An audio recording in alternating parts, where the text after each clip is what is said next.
So yung mga pangat, magandang mga tanghali, hapon, gabi, kung anong oras nyo ito napapanood, syempre mga pangat, meron tayong pupuntahan. Hindi, meron tayong gagawin pala mga pangat. Ngayon mga pangat, may humatching.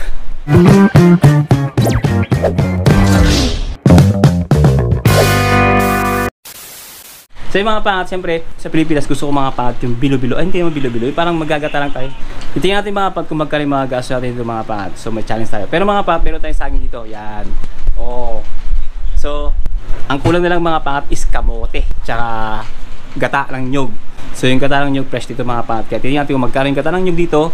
At syempre yung mga kamote, basta kung ano pang mabibili natin mga pangat, samahan nyo kami. Kasi nag-grave ako mga pangat sa yung ginataang halo-halo. Syempre kasama natin yung ating editor mga pangat. Alam nyo mga pangat, sa lahat ng napanood nyo mula nung airport kami hanggang sa latest video natin yung pangat, siya nag-edit nun yun.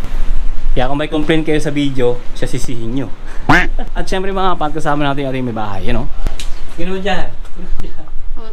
At syempre mga pangat, yung ating prinsesa talaga. Mga pangat, meron tayong ano ngayon, dalaw, kaya lazy time.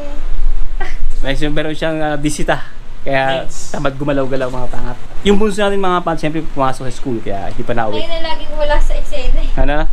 Laging wala sa galaan. Bakit? Laging may pasok eh. Pag uwi niya na lang, ay, umalis kayo. Ay, kumain kayo. Oh, ganun. Kasi wala siya lagi eh. Yung ano, sa, ayun, yung may na-edit ko ngayon sa SF. Sinasabi niya, ba't di ako sinama? Wawa naman ako. Ako lang mag-isa dito. So yun, tara mga pangat, samahan nyo kami sa palengke. Kaya pala tumagal. O, nagdala ng alaman. Niladamig! Ano ka, Lolo? Sa Dubai, okay lang eh, no? Lang eh, pero dito, no? Parang ano ka dito. Ano yun? Marien. Sa tapit na. Bili tayo ng nyog yan, nyog. Bili tayo ng nyog. Bili kami. Eh, ito 30 ko yan. 30? Ito mga pangat, 30 pesos. Bili tayo dalawa. Oh. Siya na daw bipili.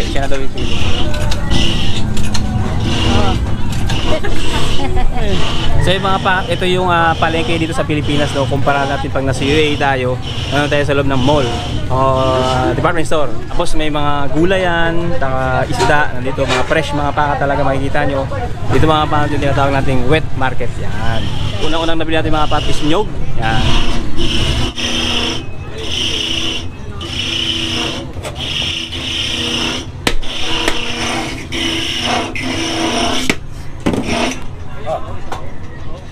So ganyan mga pangat, pipigay muna, ipapapigay natin, ipapatanggalin natin yung mga patyusapal. Hindi natin dali sapal, no? Hindi na, no? Dalhin. Madali pa? Oo. Dadali pa pala yung sapal. Pagka gano'n yun, matatanggal yung katas. Tapos, naiiwan yung sapal, pero dadalhin natin yung sapal kasi may piga pa yun eh. Halo. Mamaya ikot pa tayo mga pangat. Tama. So yung mga pangat, yung kilo ng bigas dito, yan o. 56 at saka 50. Ayan, basmulay. O, di ba? Kumbaga, bibili nyo pira-piraso na. Di ba? Unlike sa Dubai, buo-buo pa. Ay, baka mga na. Ito na yung katama mga pangat. 1-0. At kasama yung sapal mga pangat. Gulay-gulay mga gulay. Yung mga kamatis eh.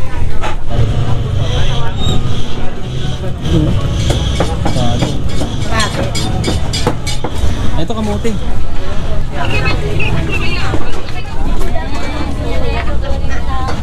Malunggay. Ewan pa to, dahil malunggay. 10 lang yan.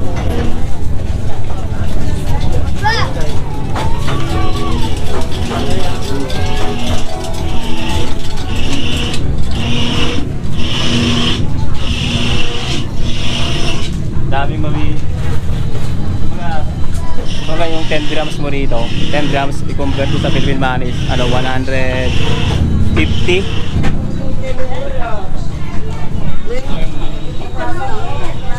Gano'n dito te? Ayan, 60 ang kilo niya. 10 kilo 60. Laki yun. Pwede ito 30 no? Kalating kilo. lemon. Magkano po kalatin? Ay, kilo, magkano? 40 isang kilo mga pangat itong kamuting kahoy. Medyo mura-mura siya kaysa kamuting tilaw.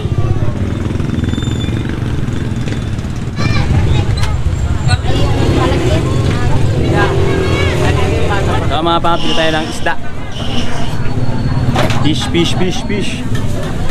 Yun o, sarap yun.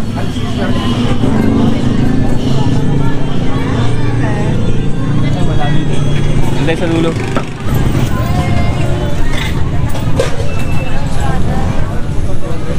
Ayan na. Sarap, pampaksiw.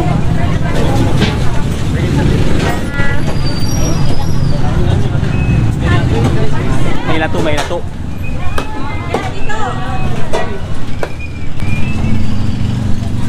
Ay, hindi siya lato. Wala kayong bilog-bilog, te. Hindi bilog-bilog. So mga pangat, no? Tapos na kami bumili. Ngayon magluluto na kami. Bigyan mo naman ako dyan. Oh. Ako ang ipinanser eh. Hi mga pangat sa Magstart tayo sa ano sabi mo ngayon, Te? Huh? Te. Uy, Ping! Ano ba yan? Pero video! Kiss talaga na ulo. Anyways. Itapon mo na yan. Ano pa, bebe? At yun nga mga pangat, inumpisa na natin ang pagluluto ng ating ginataang halo-halo mga pangat. Siyempre mga pangat, umpisa natin yan sa pagbabalat ng mga bagay-bagay. Nakamote, saging at kung ano-ano pa. Kaya samahan nyo lang ako.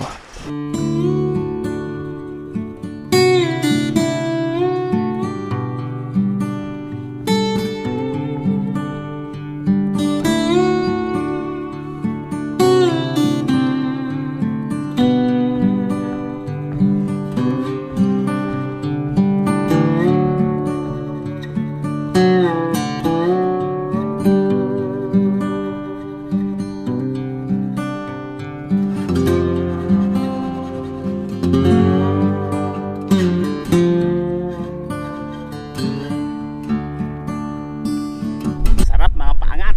Ito na oh. Gumastos tayo mga pangat ng almost 300 pesos.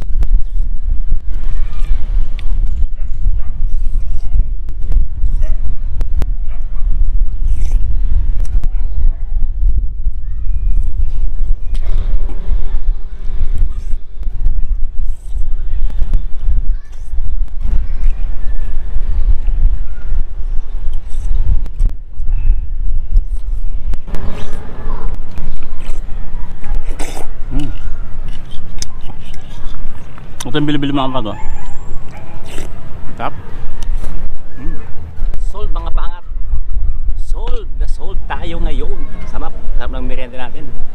Diyan mga pangat, syempre habang nandito tayo sa Pilipinas, ang lakas ng hangin mga pangat. Sobrang lakas ng hangin. At yun mga pangat, shoutout syempre sa lahat ng mga sumusuporta dyan.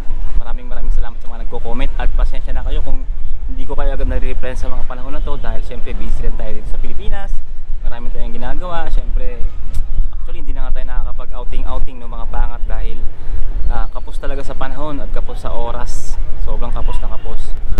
Mas pinapriority ko mga pangat yung ating paglilinis ng bahay, no? Kasi sa sunod ng mga bakasyon ayoko na maulit tong ganito na kailangan ba natin maglinis or magkalikot or ayusin kasi mga pangat yung ating may bahay.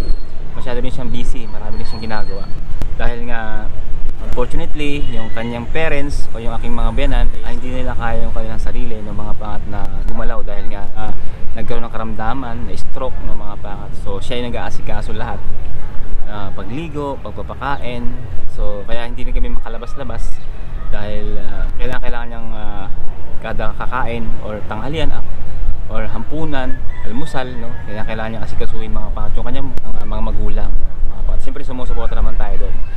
Kaya yun, kaya hindi wala tayong panahon sa mga bagay-bagay ngayon, no? Hindi tayo makapag-alis-alis at yung mga comment hindi natin agad nare-replyan. Pasensya na, no? Dahil sobrang busy lang tayo ngayon at talagang para rin akong nagtatrabaho dito sa Pilipinas ngayon. So, danding linis kaming mga pangat. Anyway, kung napanood nyo to, kung bakit kayo napaklik sa content na to mga pangat, dahil nakita yung title, no? Alam ko na nakita nyo yung title, syempre. So, may nagtanong sa atin mga pangat. Sabi ni Christina Carol, anong agency niyo po gusto ko din makipagsapalaran mag-work dyan? Ibig sabihin, hindi dito sa Pilipinas, sa UAE. At sabi pa ni Care N61, may I ask po sir, anong mga agencies na legit for Dubai po? Thank you. Madalas ko sinasabi sa mga vlog natin mga pangat, no, yung mga legit na mga agency, no, mga pangat is under by POAA yan, no, mga, pero hindi rin lahat nagiging legit kapag ka expire na yung kanilang mga license, no, mga pangat. At makikita nyo rin yung mga pangat sa www.workabroad.ph, no.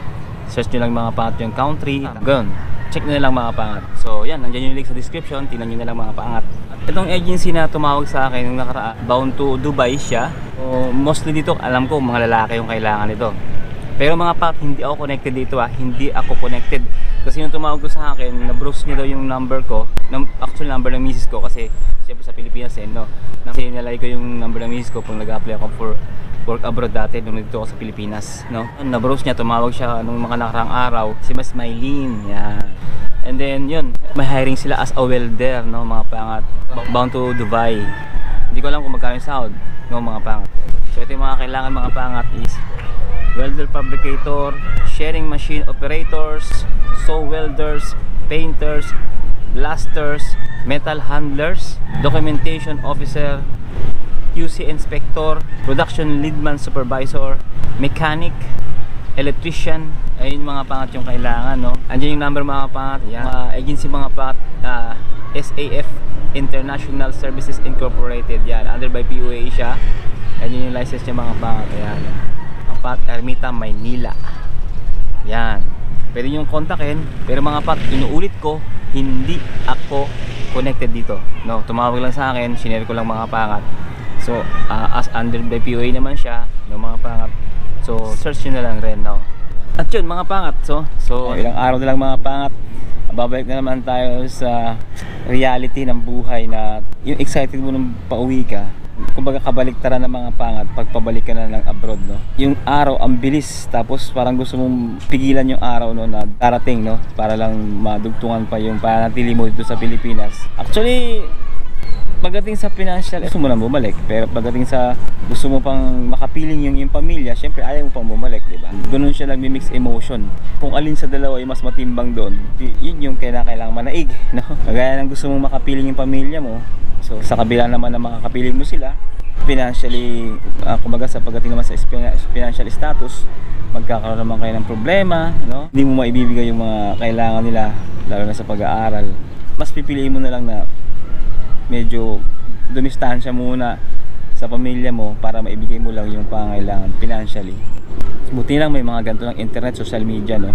So madali na yung communication, unlike before, no, yung mga bata pa tayo at yung mga uncle o tito pa natin yung mga nag-abroad na telegrama pa, no. So mas mahirap yung pinagdaanan nila kumpara sa pinagdadaanan natin ngayong OFW na kasi may social media na, anytime kaya mong i-message, anytime pwede kayo mag-video call, anytime pwede ka mag-voice call. Iniisip ko nilang ganun mga pangat yung pinagdaanan ng mga nakaraang OFW, mga 90s, mga 70s, yung mga OFW noon. So sila yung wala pang social media, wala pang Android phone, wala pang internet noon.